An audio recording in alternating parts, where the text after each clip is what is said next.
Good morning, everyone, and welcome to the Good Morning Education Show. My name is Rotimi Etai, and super excited to be here today. And apologies for starting at this time. We actually had some measure of connectivity issue, but we're here and we promise to have a great time today. It's not going to be a long show as usual. We're going to be going straight to the point as much as possible to tackle things that are areas of concern and area of need. And we hope that at the end of the day you get to learn, get to become better. On the Good Morning Education Show today,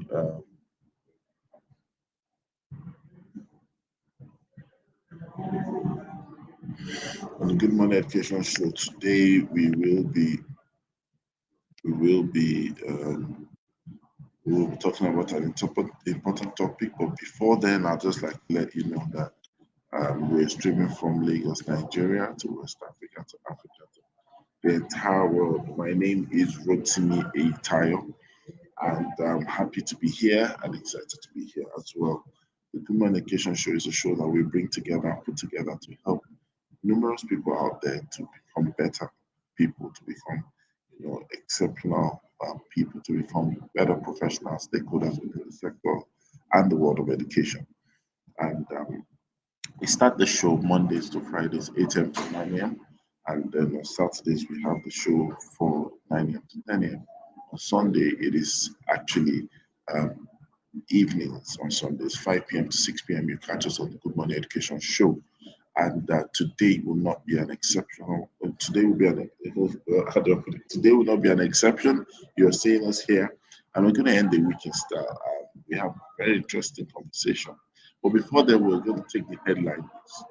And the headline that we're starting with is coming from the Punch newspaper. And tenacity is needed to maintain success, says Seth. I will say Seth. Um, there was a celebration um, that took place last week.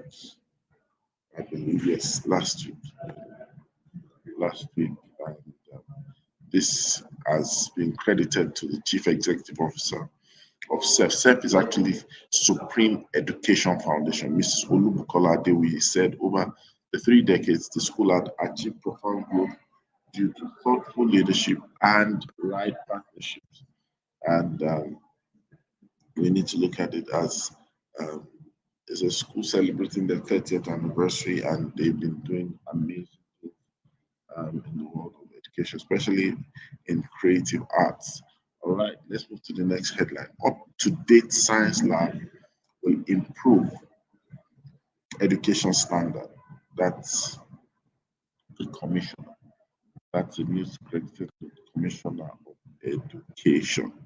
And the third headline is coming still from Punch. Greater Tomorrow named best private school. Greater Tomorrow named best private school. Interesting. Um, the Greater Tomorrow International College has been named as the best private secondary school in Nigeria during this year's World Teachers Day slash President's Teachers and School Excellence Award. A statement by the Chief Executive Officer of the school, Mrs. Mojisola Lawal, said the school had over time created a good and favorable academic environment for both students and member staff. We have outstanding leadership attributes, reading and brilliant students, hardworking staff, and we've created good and favorable academic environment for both students, staff, and all that. Okay, the school is actually located in Abuja. So congratulations on that award. And I'll be bringing up Dr. Motola, the great Professor Tola, um, and all the wonderful names she bears. She's going to be joining us on the show. Good morning, Dr. Motola. How are you today? Your mic is muted. Oh, good morning, good morning. I'm doing great, and you? Good morning, tribe members too. Fantastic. Okay, so we're going to be having an interesting topic today because we don't want to waste much time. We're hitting the ground running. We're going to make the show so short, probably this is the shortest episode ever.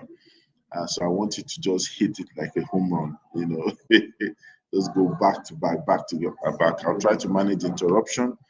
We're going to finish before 9 a.m., right? We had connectivity issues starting early, but we're going to make the next say the next 15 20 minutes solid. So we're talking about planning the next big move, and I know you are the funding magnet, you are the people wealth coach, you are the everything, you are the boy.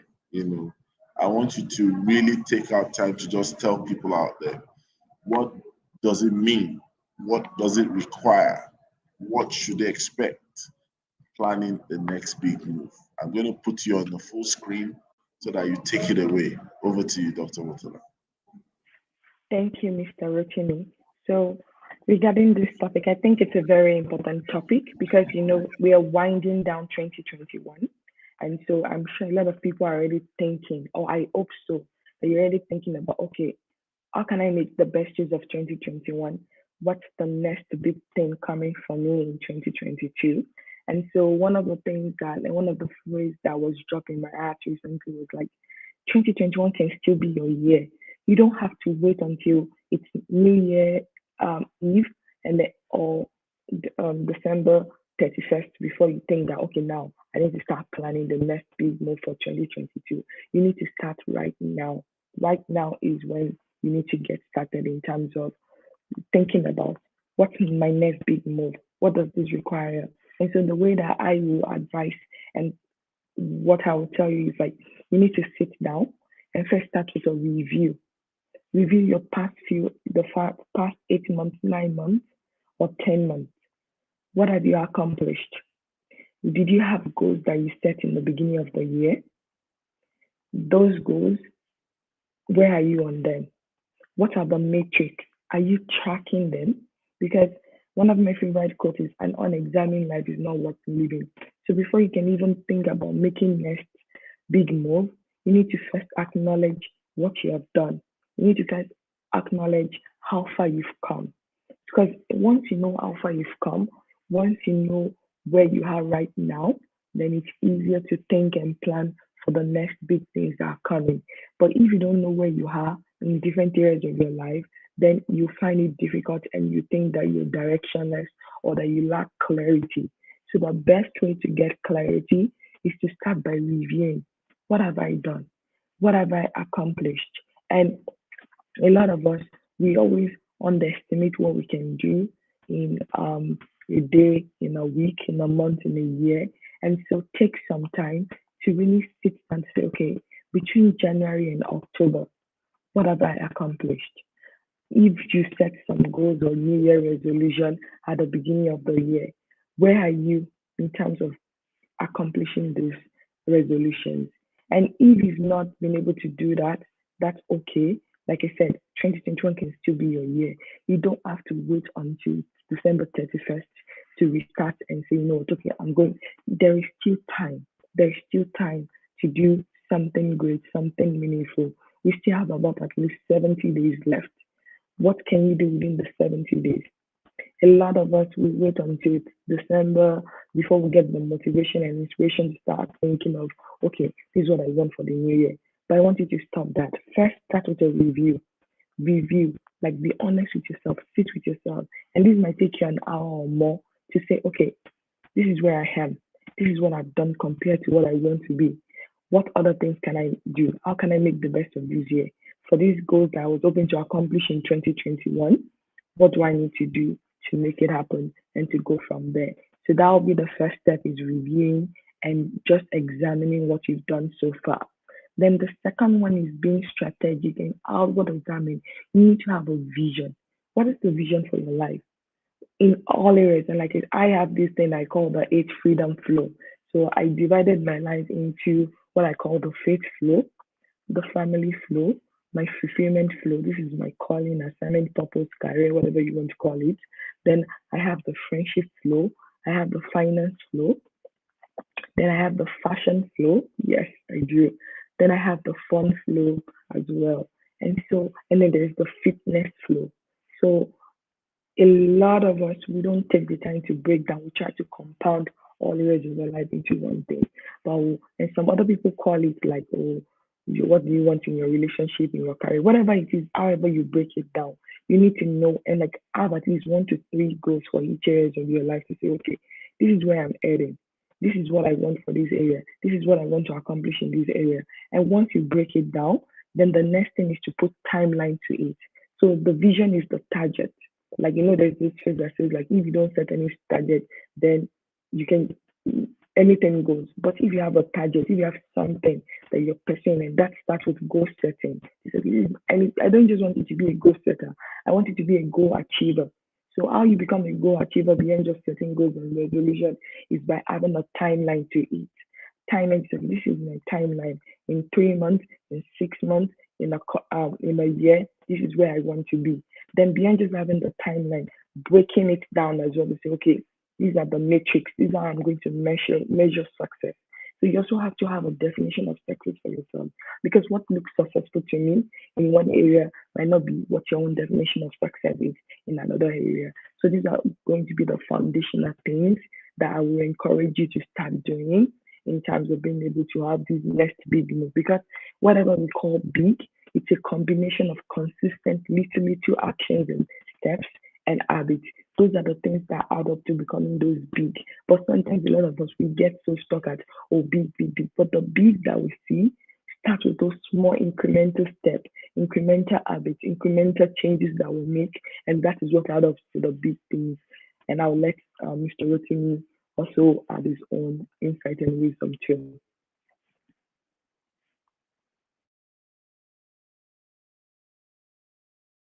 I can hear you. Thank you very much. That's so brilliant and punchy and powerful. I'm still not letting you go yet, but I would like people to recognize that when you talk about planning the next big move, I think a lot of people, focus so much on the activities ahead of them as opposed to looking at the things that are currently beside them, behind them, and around them. I think the next big move is not so much as the newness of the things that you do, but as the newness of the person you become. Because most times, big moves need big you, they need new you. So it can't always go out making things only the variables. You have to become a variable because you have to change. You have to, you have to redesign yourself. You know, um, and that's the way I've seen it in many climes, that you are almost as important as the move. You understand? And a lot of people, I've seen coaching people, I've heard a lot of things. In fact, so many people don't mind if they can be static and the same while they try to change their aspiration, and it doesn't work. Sometimes you want to champion some project. You have to learn how to stay awake. You have to train your body the denial of sleep so that by the time you're in the mood of denying yourself sleep, it won't come back as sickness. It will now become routine. Your appetite has to change, your discipline has to change. When you're working with some people, especially you're working with a lot of superiors and they don't give a damn, you need to also understand your tolerance level has to change. you know, Planning the next big move, probably talking about finances. Sometimes you have to look at yourself and you yourself need to change. Priorities need to change. So that when those things begin to come in, you don't think, oh, you've arrived, and then you look at the next big car available and then you spend it. You're on a journey, you know. So that's what it is. And Olusola Olumide, welcome to the show. Thank you, Rotimi. Good morning. Dr. Motala, good morning. Yes. Good morning. Thank you. So I will respond to your mail soon when we are done with this show. Thank you. Okay, so we're talking about planning the next big move. Yes. When I came in, what I had you talking about, I think that nails it. Every level or every new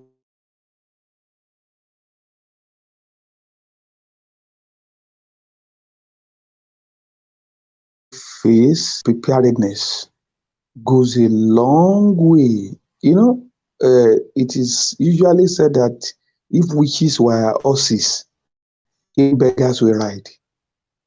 It's not enough to admire greatness or admire people who are. Before you plunge yourself into that move, you are better go and meet them and ask the price that comes with greatness.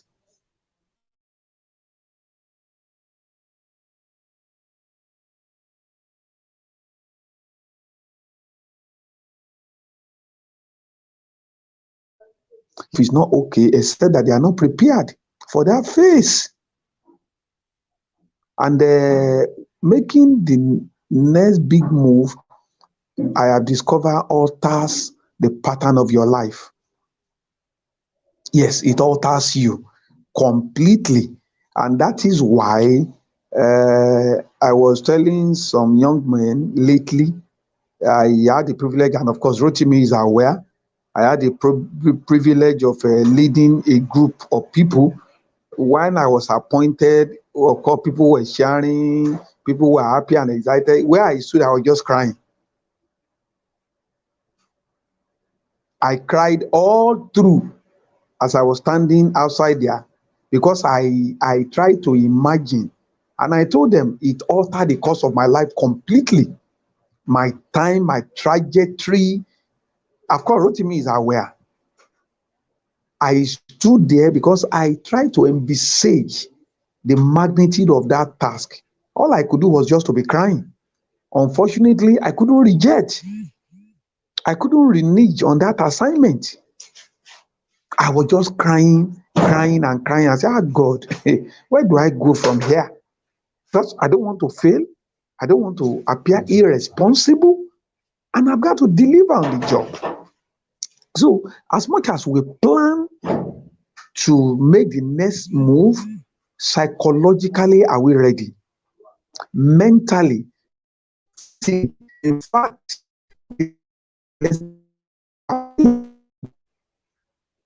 it's as serious as that. I think I want to put it at that. Why allow that to share their thought and continue in the conversation? Thank you very much. Well, that's. I'm looking at Omotola's face. I'm wondering what's going on in your head. I know Dr. Omotola is a next big move personified character. Sometimes, talking about Omotola, you need to be on your own a big move. Else, sometimes he tells you what it is that are going on in your head. You be like, but you see, sometimes I think that some people are blessed as visionaries to always have, before they are ending one thing, there's the next. They see so much possibility based on their exposure, based on their creativity, based on so many things. What should we guide against or guard against, when we're planning the next big move? And I want Dr. Motola to share with personal experiences. Thank you. So one of the reasons why I was like looking where I was like, after this next big move, like the title was very funny because every day I have this practice of like writing down 10 next big moves that I want for my life in the next 3 to 5 years. So every day consistently, I write down at least 10 things and I call it next big move. So when it finally came, oh my goodness, like this is why this title is so familiar because every single day I write down 10 big moves.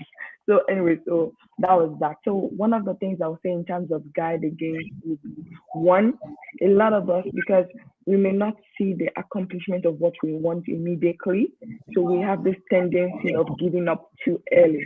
So I'll give an example that John Maxwell, I had him say a while back, where he says that, you know what, there might be plenty of trees in the forest, right? And you want to cut down a tree. And then the way that most people go after their moves or their goals or their dream is they'll go to one tree today and start using their axe, but because the tree is not bugging, they will stop. Then they'll move on to another tree the next day. They'll move on to another tree the next day. And so in 1 year, they will have attempted to like cut down or axe down maybe 20 trees, but they don't get it because they are not going after just one tree with their full focus, with their full concentration. And so, because of that, we cannot see any progress along the line. And so, what does that mean to you or to for us? This is saying basically that when you are thinking of a next big move, yes, you can do so many things, but you have to be very guided about your focus. You know, there's a quote that says, where your focus is, there your energy and your attention flows, right? So if you are not willing to have that consistency and that persistency in being dogged about that specific next big move that you want to make, it will look as if you're not making progress. But the truth is, every single day you act at that one tree, things are shifting, things are moving. And so you need to guard against being distracted. You know, this syndrome of like, oh, like the what do you call it? The grass is greener on the other side. When in real fact the grass is greener where you water it or where you axe it, or the tree will fall faster where you axe it down. So the first thing is like distraction, like becoming so certain about your possibility, about knowing that, you know what, I know that it's just about sowing the seed at the right time. This is going to bring forth an harvest. Another example to even make it more solidify for us would be there was a teacher who had their students to plant some seed in class as part of their science experiment. And so one student, after like 5 days, he couldn't see any growth or development in his plant. He just keeps seeing death. There's nothing. You water it, you do everything. So he went to class early before anybody else on the 6th day, and he went to uproot and dig down into what already the seed is sowed into the soil. And then he found out that actually the things were already growing, and there's just a tiny more day left for it to like actually come forth above the surface. But because he was so impatient, he undid the work that he did. And as a result of that, every other person in the class started growing and they started showing forth fruit. And then his own, that was the end. It died. And I think a lot of us, we do that a lot with our next big move, with our goals, with our dreams. We all uproot our seed before we get the harvest, before we get the fruit. And so my encouragement would be, do not be so impatient in your growth because it's a process. You might think, and that's why I call it timeline, not deadline. Because you know, when you think of the word deadline, you think dead, dead. So a lot of us, if we program our brain to see that, oh, I must reach this target at this deadline. Even think of the word deadline. You're already like setting up yourself for failure. So instead, reframe it to say it's a timeline. It can shift. It's not set in stone. It's a timeline. If I think it will take 1 day or 5 days or 1 week or 1 month to reach this goal and it's not happening, that is not the end of the world. It just means that we miscalculated. And think about it. Think of a farmer. It's not just about sowing. They have to water, they have to weed, they have to fertilize, they have to hope for sun, for rate the right combination. So your goals, your dream, your next big move will require a lot of things. And when you're able to find that perfect formula, which will take a lot of trials and error, and many of us we don't want to do that. We just want success automatically guaranteed. But that is not it. Anything worth doing is what doing well. Think of all the great achievers in this world. They failed epically. They didn't even reach it at the timeline that they wanted. But at the end of the day, we can still think about them. We can still talk about them. We can still applaud them for the things they were able to make happen. And so as you think about your next big move, focus is important. Choose sowing the seed consistently, whether or not you see the result right now, and not uprooting your seed at an immature stage because you're so impatient to see growth and results. And so I think those two things would be the key ones that I would say that we should guide against as we keep thinking and we're planning for our next big move. Thank you. Wow, wow, wow, wow, wow. Dr. Motala on fire. I like Dr. Now everybody's doctor on the show. I like Dr. Olusola Olumide, to also talk on this, and this time around I want you to speak not just from your heart, um, because I think that a lot of people have written themselves off, and sometimes they don't know, sometimes they don't realize.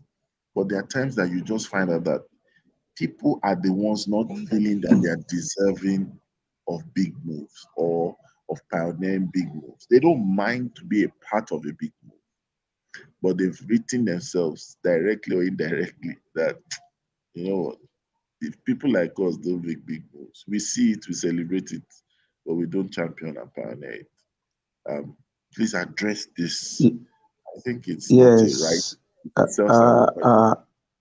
you are right. Thank you very much. I think, Dr. Mutala said, big move is not an overnight thing. It requires patience and consistency. And that is the what you just made allusion to. That is why the audience are always more than the achievers. Battles are won or lost in the mind. Somebody looks at himself, he feels, oh, that kind of a thing is not meant for people like us. Oh, me, mathematics just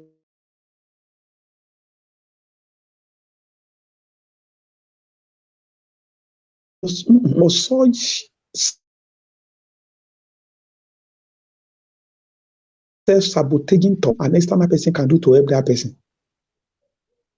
The reinvention had to take place from within until there is a shift from the mind. Have you also wondered the reason why some people are poor? There is virtually nothing you do to help them because the mind is being trapped. And more often than not, that's why you have to be very careful who you listen to, the people you flock with. And if you are around people who feels no, this one you are talking about, you want to, you must do it.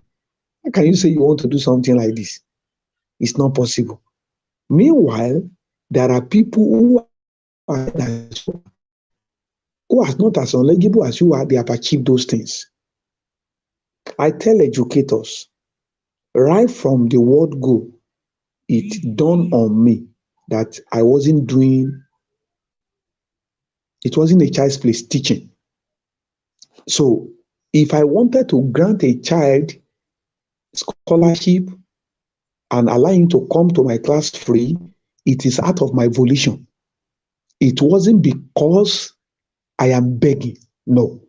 There are parents, once I tell you this how much I want to collect from the private practice, if you say no, I'll just greet you and walk away.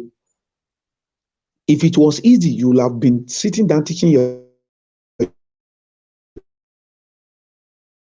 and perception. It helps.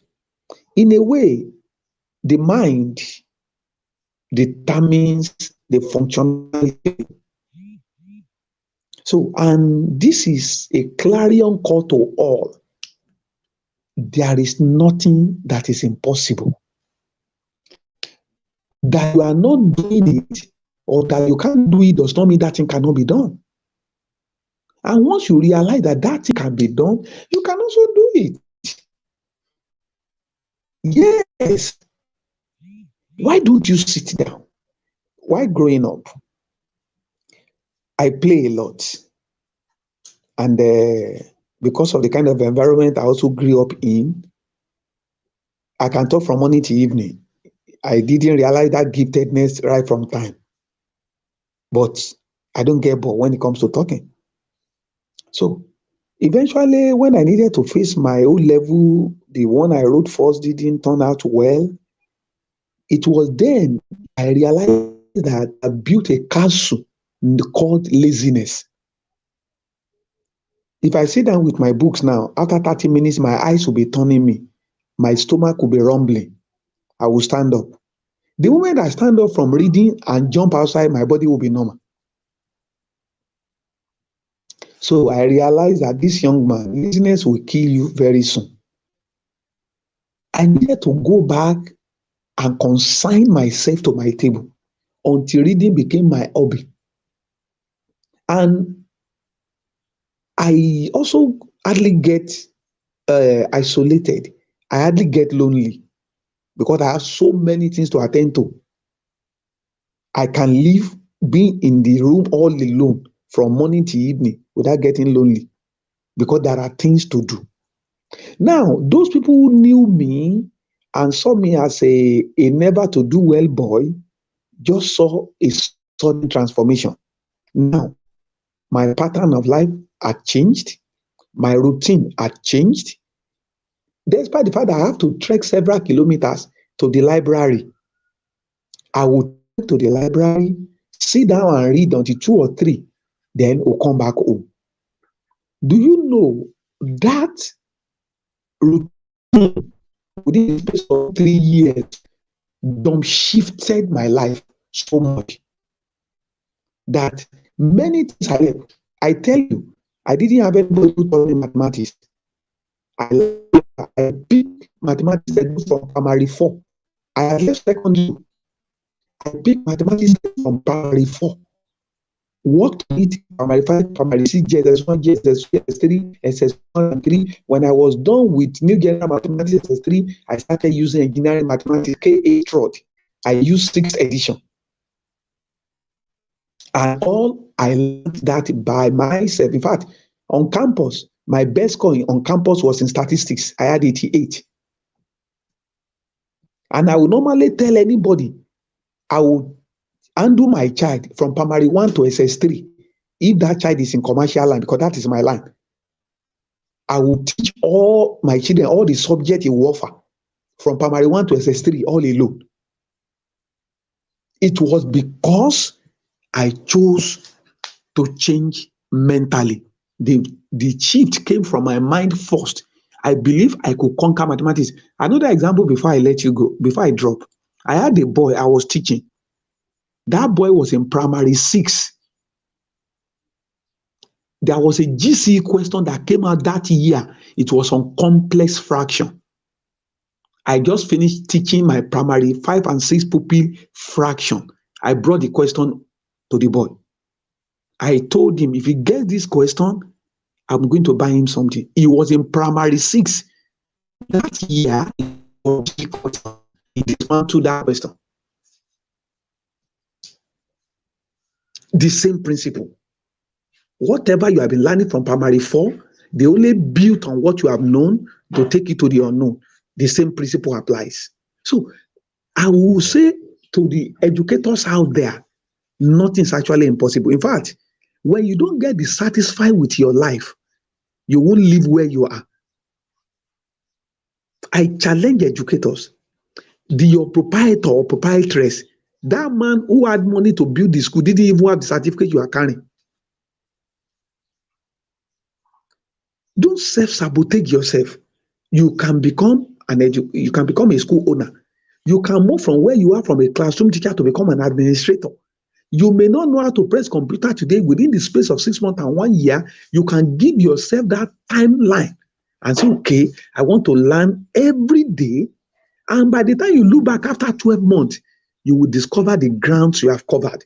And when we do that, you can also use that to cover another ground. Nothing is actually impossible. The way we have been created, we have not even used 50% of the ingenuity and the creative genius God created us with. If only we can look out and plunge into the river. However, you don't want to plunge overnight, a step at a time. Little by little, little by little. By the time you look back, you discover that you have covered a lot of kilometers. Don't rest on your oars. Don't sit and be bemoaning your condition. That doesn't help anybody. Don't sit down and be crying and bemoaning the state of the situation in Nigeria. It's not going to help you. What can I do to be a better person and to better my own lot as a person until you get to that point? And have you discovered when you achieve, suddenly you have audience following you? Nobody celebrates a failure. If you fail 99 times and quit, if ever the world remembers you, you'll be remembered as somebody who failed. But by the time you achieve the 100th time, have you discovered that 1 year cancels your many no? I tell you, all you need is just one success.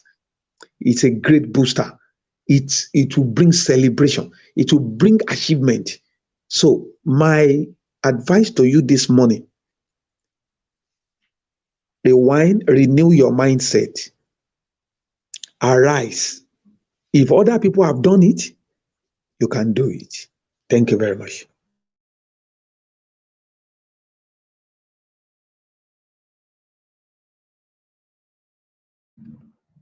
Thank you very much. And Dr. Motola, let's give you a round of applause. And so, Dr. Motola, your parting shots and your close line as we bring a wrap up to planning the next big move. Thank you. So I will say what I said before. And I said this is still your year, and 2021 is still your year. So don't give up on 2021 yet. You can still make those nice big moves. Like I said, when we say big, we don't mean that it has to be like this giant thing. Whatever, like big is relative to you, right? Compared to the area of life that you want to focus on. So I'll say double down, because the truth is, if you can use the rest of this year, 70 days or the next 3 months to actually focus, you can be 5 years ahead of schedule. That is just the truth. So there's so much power in focusing, in doubling down, in being clear about what you want. And like what Mr. Olumide said, doing the work, like taking the time, retraining yourself, renewing your mind to go after it. And I know that your success is already written. You just have to walk in it. And I know that all of our tribe members, you're going to achieve much, much, much than what you think possible. Thank you. Thank you very much. And Olusola, your parting shots. Thank you very much. I will write on what Dr. Motola just said. Your next big move doesn't have to be my big move. That which is important to you, that ought to be done, probably is your next big move. Taking an exam, changing your job, reading that book, writing that book. Yes, it can be as simple as going on to the next project. Your next big move can even be as simple as getting a spouse. It's your next big move.